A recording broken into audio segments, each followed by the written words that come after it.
Hello friends, I am HBK, you are watching International leaks.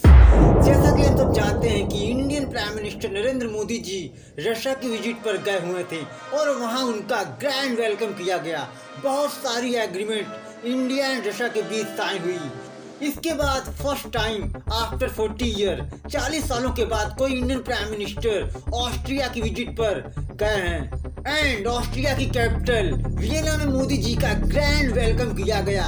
उन्हें receive करने पहुंचे थे ऑस्ट्रिया के फॉरेन मिनिस्टर अलेक्जेंडर शैलनबर्ग। और आज हम इस वीडियो में इंडिया ऑस्ट्रिया के relations, India Austria cooperation ties and India Austria ने यूक्रेन वॉर पर क्या बोला है एंड कैसे इंडिया ने कई डिकेड्स पहले ऑस्ट्रिया की इंडिपेंडेंस में एक मेजर रोल अदा किया था, इन सब के बारे में हम डिटेल में जानेंगे। It's very informative and interesting video शुरू करने से पहले अगर आपने हमारे चैनल को सब्सक्राइब नहीं किया है तो इसे सब्सक्राइब जरूर कर लें। तो चलिए शुरू करते हैं video. Indian prime minister Modi and Austrian chancellor Karl Hammer ने दोनों ही लीडर्स ने ऑस्ट्रिया की कैपिटल वियना में मुलाकात की।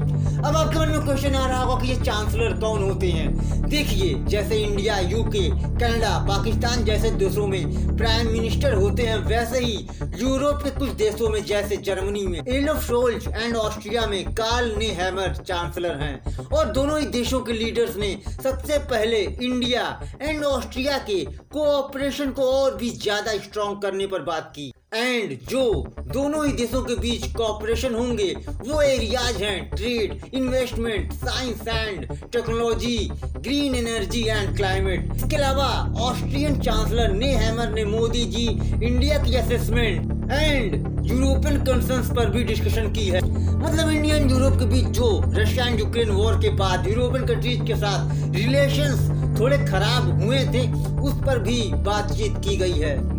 एंड मोदी जी ने चांसलर ने हैमर के साथ world conflicts and Ukraine war and West Asia के वॉर पर डिटेल में डिस्कशन की है।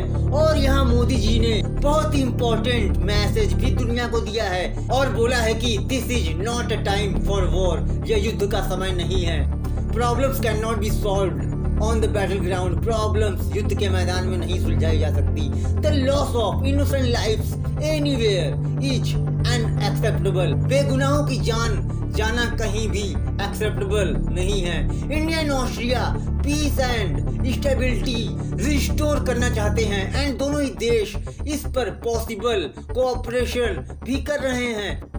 एंड ऑस्ट्रिया के चांसलर ने इंडिया के बारे में बोला कि इंडिया ने recent peace summit on Ukraine में पार्टिसिपेट किया था जो स्विट्जरलैंड में हुई थी एंड अब उसे रिवाइव करने पर डिस्कशन की जा रही है ताकि यूक्रेन में पीस एंड स्टेबिलिटी आए। एंड इंडिया एक यूनिक पोजीशन पर है in global south and its role as the largest democracy and said India will be more than important for peace process and future peace summits. ये सारे words Austrian chancellor ने Hammer ने बोले हैं और इससे आपको भारत की ताकत वो भी यूरोपियन कंट्रीज में क्या है इसका अंदाजा लग चुका होगा। देखिए, ऑस्ट्रिया एक neutral country and non NATO member है।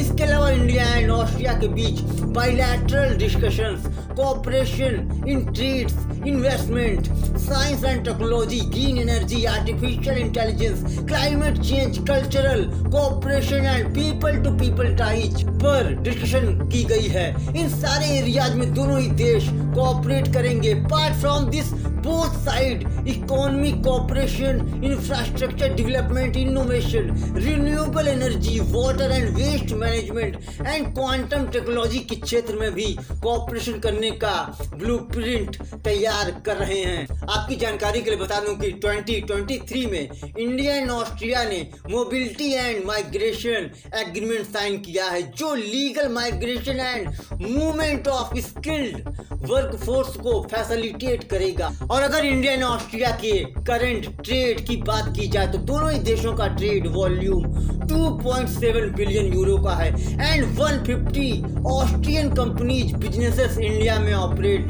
कर रहे हैं अकॉर्डिंग टू नेहैमर। और जो सबसे हिस्टोरिकल बात यहाँ पर ऑस्ट्रियन चांसलर ने बोली है वो है इंडिया के first prime minister Jawaharlal Nehru ने Soviet Union, UK, US and France के बीच में 1955 में ऑस्ट्रिया की इंडिपेंडेंस के नेगोशिएशंस में जो एक ट्रीटी साइन हुई है उसमें इंडिया ने एक मेजर रोल अदा किया था एंड उसके बाद दूसरे देशों की फोर्सेस ऑस्ट्रिया से बाहर निकल गई थी एंड उस ट्रीटी का नाम है द ऑस्ट्रियन स्टेट ट्रीटी जो 4 पार्टीज के साथ साइन की गई थी, जिसमें ये भी बोला गया था कि ऑस्ट्रिया आगे आने वाले समय में न्यूट्रल रहेगा and as a buffer zone acting करेगा between the East and the West. There was a standstill in 1953 और 1953 में ये सब स्टैंड स्टिल्स मतलब विराम पर था, मतलब 1953 तक सब कुछ रुका हुआ था पर सोवियत यूनियन के साथ ऑस्ट्रिया कुछ भी प्रोग्रेस नहीं कर पा रहा था। तो ऑस्ट्रिया के फॉरेन मिनिस्टर उस समय के कार्ल ग्रूबर ने उस समय नेहरू जी को कांटेक्ट किया एंड इंडिया से इस नेगोशिएशंस, इस ट्रीटी को पॉजिटिव कंक्लूजन तक ले जाने के लिए मदद मांगी एंड थिंग्स वर्कड। इंडिया ने ऑस्ट्रिया की 1955 में नेगोशिएशंस में मदद की। इसके अलावा इंडिया ने ऑस्ट्रिया को India's initiative such as the Solar International Alliance, Coalition for Disaster Resilient Infrastructure, Coalition for Biofuel Alliance के लिए भी इनवाइट किया है। इसके बाद नेहैमर एंड मोदी जी ने दोनों ही देशों के सीईओज के साथ बिजनेस पर भी बात की